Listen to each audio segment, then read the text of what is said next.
Hey guys, Raytheon for another video, and I have survived the snowpocalypse here in Georgia. I know a lot of us didn't think that we would make it. It's crazy to think the amount of people that are going to the stores and stuff and buying up everything, but I digress. Well, in this video, we're going to talk about why is it that people value so much on video games. And this is going to be a little bit of a short conversation. I'm still waiting for some more stuff to come in to make a video on it. So until I get that stuff, I'll be making a more in-depth video later on. But I'm just going to go through some few things in this video. So here I have some examples of some higher dollar games. Fire Red, Pokemon Inbox, Rhythm Heaven, Budokai, the bonus disc and the regular one, and then we have this Pokemon Coliseum with the bonus disc Jirachi variant that's like $900. Now, in this topic, in this conversation actually, why do people value video games more than anything else? And I think it derives from when people want to get out. And what I mean by that is when you buy something, if you were to buy this Rhythm Heaven and you played it continuously for weeks at end, beat the game and everything, you pretty much done everything that you wanted to do with it, and at some point you wanted to get rid of this game, you could get rid of it for the current value, or you could sell it for less. And I think people, they value these games based off of them trying to get out of the game. You know, it's a lot easier to sell off these games or trade or give them away. And in this conversation, you wouldn't do that, but it's a lot easier for people to get rid of stuff when they have value. The same example, I've been on a nick right now of getting and looking up certain CRTs per se. When a CRT is expensive, it's typically when it's a rare or valuable CRT that's really good for retro gaming. I just picked up a HDC CRT, and the viewing angles and the picture is, I love it. It's more than what I could ask for playing Xbox 360 games and PS3 games. But as far as anything that's prior to that, like the GameCube or SNES or NES, you need a little bit of an older TV to play some of these retro games and make it look good. Now, back to the conversation at hand, when you have a desirable CRT, you have people on Facebook Marketplace and different other sites actually selling them for a certain price. But when they're not valued at anything, when they're not worth anything, most of the time you could find these CRTs on the side of the curb from that person's house, listed for free. Now, what does that tell you? That tells you that these games are valued for what they are. And most of the time, people want to get out of something like CRTs. If they want to get out of a particular CRT, and they know that they have either a good or a bad. If they have a good CRT, they're going to list it for sale and try to get some monetary value from it. If they know that it's not worth anything for them, they're just going to either give it away or leave it on the side of the curb.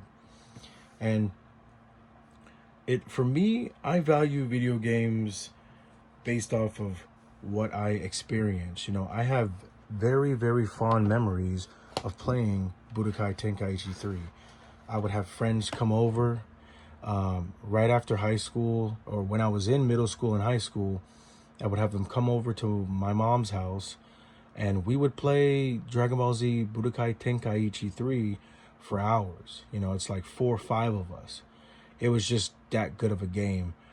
And when people have certain nostalgic memories based on these games, that's where the value, I think, lies most of the time, because they have such valued memories on it that they would love to buy it again, and they don't really care what it takes to how much the game is, which then drives the price up to being a little bit more than what it's supposed to be or what you think it's supposed to be. A lot of the times value strives from the game being actually good. If the game is actually good, chances are it's going to drive up the price for certainly these games right here. I have a lot of nostalgia for Pokemon. You know, I love Pokemon. I grew up with Pokemon. My first Pokemon game was Pokemon Blue. I had it complete. That was when I was a kid. I didn't really care about keeping the box or anything. It was strictly just about playing the game. And a lot of people lose sight of that. You know, you do have a lot of resellers now that, you know, their strictly solely basis is to, you know, pretty much buy and sell games. You know, buy up a bunch of games for cheap and then sell them for a higher price.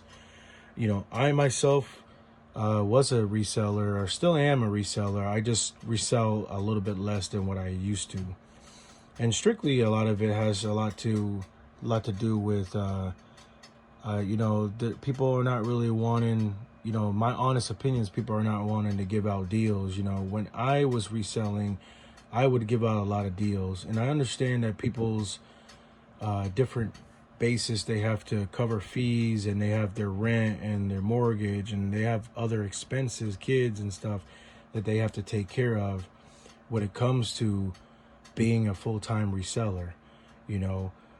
And it's amazing that, like, you could buy up a game, or somebody's selling this game or this game for $20 on Facebook Marketplace, and then, you know, they scoop it up, and then you would think, I think Rhythm Heaven is like $160 game. I could be wrong. It could be more, it could be less. But let's say it's $160. You know, you picked it up for 20. You could theoretically sell it for 100 and make your money back and some. You know, there's not really a needed, or it's not necessary to sell for full demand price. And oftentimes what happens is, you know, it ends up sitting for a bit before somebody can buy it. There are some good resellers out there that don't really care about monetary value because they get these games for cheap and they're willing to give out deals. But at the end of the day, it's up to your decision whether you want what you want to collect for and how you value your games. I value my games based off of the games that I enjoyed playing as a kid and as a teen, and even now when I'm a young adult, you know, or a older adult.